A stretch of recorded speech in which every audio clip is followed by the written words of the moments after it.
Hello, bunnies. Welcome to my study with me in Mallorca video where I guess you can just sit back, take 10-minute break, whether you do the Pomodoro technique like me or whatever else it may be, and maybe you're studying, maybe you're not studying, but here is kind of my thoughts and different study strategies.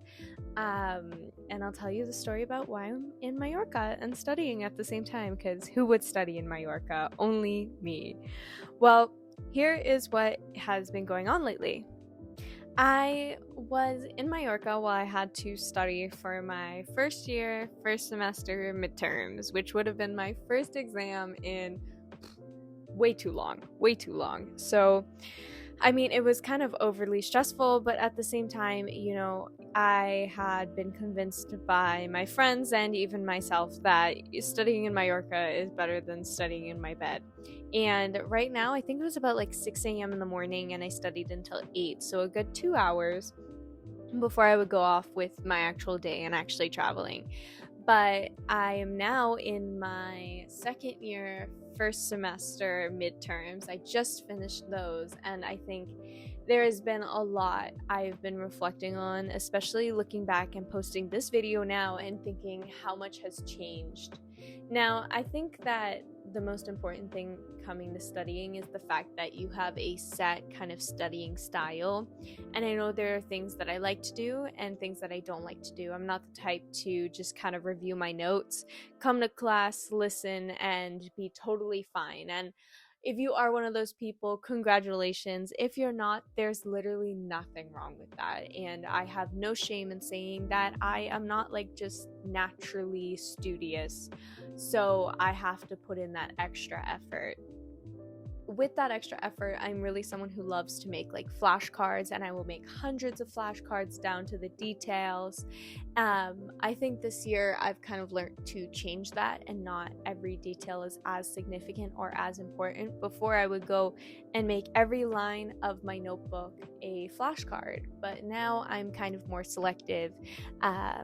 And this was my first semester where I had to study without those flashcards because I was in another country when I should have been studying. And the vlog for that will be out soon enough. And if it's not already out, it will be up in the corner.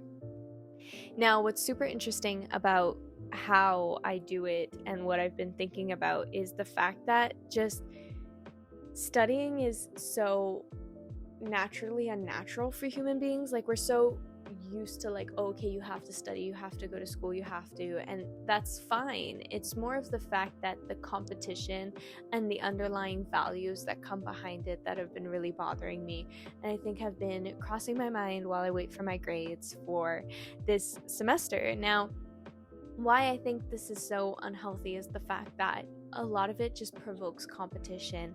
And nowadays, especially, I don't think GPA is all that matters when it comes to jobs. And I love to think about, if I was someone who had to hire somebody else, what would I be more interested in? Someone who had a 4.0 GPA, or somebody, and I don't even know if that's good. I'm not American. I don't use GPA.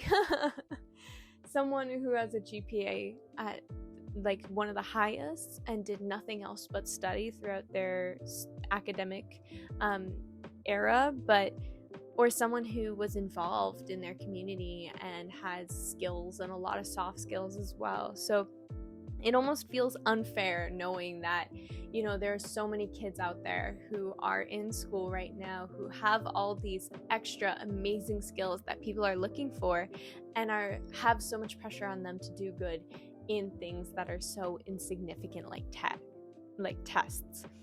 And I was actually having a conversation with my professor about this, and we are slowly unable to recognize failure and to accept failure. And that's something else that has been on my mind, and especially when it comes down to the situations that sometimes not everyone's in an ideal situation to be studying. You don't have the choice of when midterms or exam season comes around, and you don't have a choice when good or bad things happen to you, but you do have the choice on how to react. And I think we need to really put emphasis on that reaction aspect of it, because kind of coming back to, the competition and knowing that there's so much competition going around, especially when exam season comes. You can see the kids who are super dedicated to it and the kids who aren't, and that's totally fine, because at the end of the day, the validation is unnecessary. And also the fact that failure happens. Failure is a part of life. And even if someone studied for 10 hours compared to my 2 hours studying here in Mallorca, that is completely fine, because of the fact that results are done differently, that people study in different ways, and not all the time are we in ideal situations to study, because we're not meant to be high active 100% people all the time, and a school system almost expects you to be that. But there are things that happen to us, whether it's family members passing, losing friends, just being sick, and it can come to a point where some schools are really inconsiderate about those aspects. And especially, we are not being taught anymore as a generation to just accept failure and realize that failure is a huge part of our lives, and we will learn so much more from failing than from actually doing good all the time. I know a girl I was listening to the other day called it, "We are really cushioned." And while I think it is, yes, cushioning a lot and making sure that, but we are also influenced by so many different aspects that need to be taken into consideration. Like, social media expects us to all be perfect all the time when we don't need to be, when we aren't expected to be. And because social media has all these models and great people, we tend to forget that we don't have to live up to those expectations, and to just make the people around us proud. And even if the people around you are not proud of your grades this time, I am, because failure is something that has to happen. And with the amount of pressure we have nowadays, it's something that almost is like, failure is unacceptable. But failure, there are so many different ways to fail that aren't in terms of studying and academics. And those pieces of failure that we see in our lives are really the building steps to make us more successful than ever. Because if you have someone who has done everything right their whole life, they're pretty flat, they're pretty static, they're stereotypical. But when you have someone who's been through ups and downs, and you can find those people because they're everywhere, they're not, the people you see on social media, they're everywhere. Those people are the ones that we can connect with the most, that we understand the most. And it's more real, it's real life. We're going to fail, we're not going to do good all the time. And while I know I should be probably talking about my own studied habits and techniques, which I can totally do a whole video on that if you guys are interested. I know I'm just one of those crazier peoples that have to go the extra 10 miles to make sure everything sticks in my brain. But if you are interested in those, obviously comment down below, like this video, and I will make sure to produce one of those. But truly, I think this was kind of just like a study motivation for you guys, and to remind you guys that you are absolutely fantastic, and that you're doing the best you can, and that you should be applauding yourself over everything you've been through. And that if, you're feeling uneasy, you're anxious, let that go, turn that into excitement. And if you can't let it go, just accept the fact that, I hate to say accept the worst case scenario, because, well, who wants to accept the worst case scenario? But sometimes that is just really helpful in motivating us to do our best. Here's the worst thing that can happen. Is failing a test really the worst thing that can happen in life? Absolutely not. And like I was saying, when I was talking to that professor, he brought up some great real life examples from his own life, sharing that vulnerability from him about the fact that it's true. There are so many worse things to happen to you. So when you really think, you know what? I get less than 50% on this test, there could be something 10 times worse to happen to me. Now, don't let that be a motivator for you to never study, but just have that be in the back of your mind when you are, and when you are worried that you didn't do enough, or that you're not enough, that this is not the worst thing that can happen to you, that you have no expectations.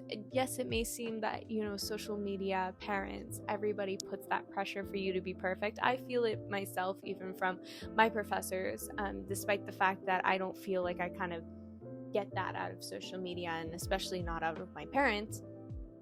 But there's still always that expectation, but that expectation is not real, because you are not put on this earth to satisfy anybody, but just to take the time to really understand and appreciate everything you're going through. And the journey of going through university, you shouldn't be in university for just wanting to be in university, but what's so beautiful about this time is the fact that you are here to learn, and not only learn academics, but learn life mistakes and experiences, and to fail in so many different ways. So just enjoy the ride and enjoy the fact that you are here to learn, and learning means making mistakes, and those mistakes aren't going to really affect you in 70 years. They're going to teach you lessons so that it doesn't happen again, that you will benefit from, and you will learn your own studying style out of this. And I think that's a discussion that has been really reflecting on me for the past few days. My journal has heard about it, believe me.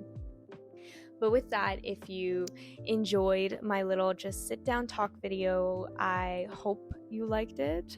Make sure to like and subscribe, because I do talk about these subjects on my podcast or in just other videos in general, which I hope you guys will enjoy. So make sure to stick around on this channel and to, visit Mallorca if you're interested. And maybe you don't need to study like me. But this was absolutely a great experience. I also did like boating and everything like that, but I don't have a Mallorca vlog really.